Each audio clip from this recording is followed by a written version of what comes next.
I love the attention. Yeah, I think so. But you haven't been destroyed by it, so why do you think? 'Cause so Destroyed by it, like...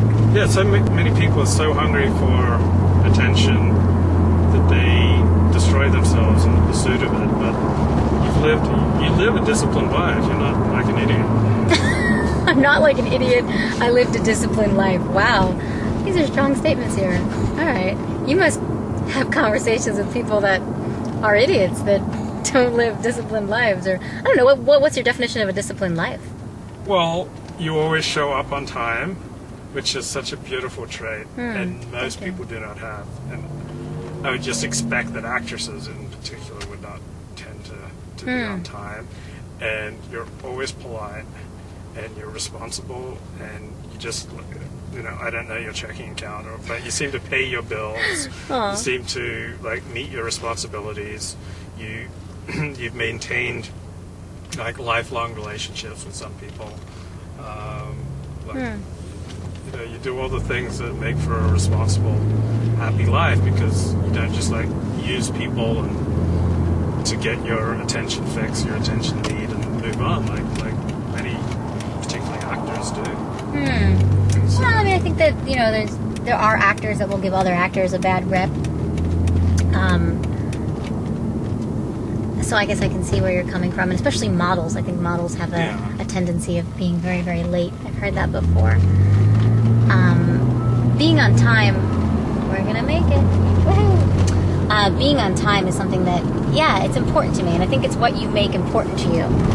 Something that's also really important to me in life is remembering somebody's name, and I think it's just really important to use someone's name when you speak to them. And there's a lot of guys that that I know from college and even high school back in the day that would always just say, hey sweetie, hey pretty, hey this, hey that. And there's nothing like the respect of just using someone's name. So it's what you make important to you. So I've made it really important to me to always remember someone's name when I meet someone right away. I'll just repeat it in my head. And the same thing with being on time. It's just what you have pet peeves of, what other people. I have a lot of friends that are always late. And it doesn't really drive me crazy because you learn to accept and you don't take it personally. As long as you don't take things personally in life, it's not about you. It's their issue of being late, and it's what you make important to you. So I made it important to me to be on time and say people's name when I talk to them and such and such.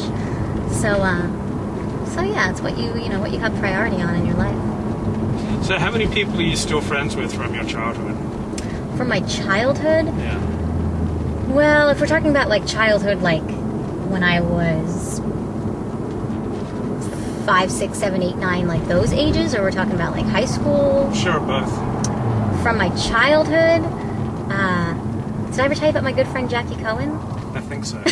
I love my friend Jackie Cohen. She just got married in London. I mean, she's from London. She lives in London. She's from New York, where I was born in New York. We were practically born in the same hospital, and we've actually maintained friendship ever since, still to this day we're friends, which I think is beautiful. And there's not that many people. There's not that many Jackie Cohens in my life. So Jackie Cohen is very near and dear to my heart. And I love to tell the story of when I was little and used to go to Jackie Cohen's house. And of course her name is Jackie, but I always say Jackie Cohen. Sounds good. And now she likes to go by Jacqueline. And she's got this adorable little British accent now. So when I was a little girl and I would play at Jackie Cohen's house, she would always have different friends over, and she never wanted the party to end. She never wanted the play date to end. So what she'd do is right before the mother would come and pick up their child, me for example, she would hide our shoes. So you can't really leave without your shoes on, and you had to take your shoes off. It was a kosher house. You had to take your shoes off when you walked into Jackie Cohen's house. And so she'd hide our shoes, and she used to do this all the time with multiple friends. She would just hide shoes. Did that homeless guy just open someone's car? I think so. Yeah, it kind of looked like it. Wow, that would have been scary. I have an interesting homeless story too. Well, finish the Jackie one. Well, so Jackie Cohen's story was just that she'd have these play dates and these slumber parties, and she'd invite everyone over at a different time. So she'd make an invitation and tell one friend that it started at 6 o'clock, another friend that started at 5 o'clock. She always wanted there always to be a friend at her house. So people would come at all different times, and you'd call your friend Rachel and be like, "Hey, Rachel, are you going at 5 o'clock to Jackie's house?" "No, I'm going at 7 o'clock." "Oh, okay. Oh, God, what's the discrepancy?" So my homeless story, I have so many homeless stories, but the most recent one, I was driving on 3rd Street right here in LA, West Hollywood, actually. I was driving on 3rd Street. I was making a right-hand turn in this car. There was somebody crossing the street. It was a red light. There was somebody crossing the street. Looked like it maybe was a homeless guy, maybe was just a guy that was, I don't know, dressing kind of bum-like and didn't have a lot of money, or who knows. Doesn't matter. Point is that I'm turning, and I'm like kind of looking at him as he's turning, as he's walking across the street, so I can make kind of sort of not eye contact, but look his way. Before I know it, I'm just about to turn, he jumps in my car. Yeah, no joke. He jumps, he like opens up the door. I had the door unlocked. And it wasn't even like the top was down. He just like opens the door. I scream like Bloody Mary, like I'm so scared. I scream, and it was my scream that really got him to go. I don't know. I guess it was like when I looked at him, he must have thought like that was his invitation in or something. He literally like opened up my door, and he was like and he like started to sit down. He could have like grabbed my purse. Like I usually don't have anyone sitting in my car with me. I had like my purse over there. Like he didn't take anything. He just like was about to jump in, and then I screamed so loud that he jumped out. And it was so crazy, like on 3rd Street. Who would have ever guessed? But it's interesting when when you look at someone. You want to see my big jug of water? Wow. It's kind of crazy looking, huh? So what's a girl who's starring in Zane Sex Chronicles doing going to church on a regular basis? What's up with that? Why not? It's my spiritual center. I love it. I mean, why judge and say that a girl who's in Zane Sex Chronicles can't go to a spiritual... It's a godless pagan. Yeah, please, that's silly. No. My spiritual center is a huge part of who I am. They have amazing outreach programs, and they're constantly finding ways of volunteering, and there's all different outreach programs. I sing with the Agape Roadshow. We sing at different nursing homes. And, oh gosh, I've done all kinds of volunteering, picking up trash on the beaches, and what else? All kinds of just different spiritual volunteer opportunities they have, and it's kind of like a motivational center. It doesn't feel church-ish, church-like. I mean, you can call it church, but it's a spiritual center. It's non-denominational, and it's all love, and agape in Greek means unconditional love.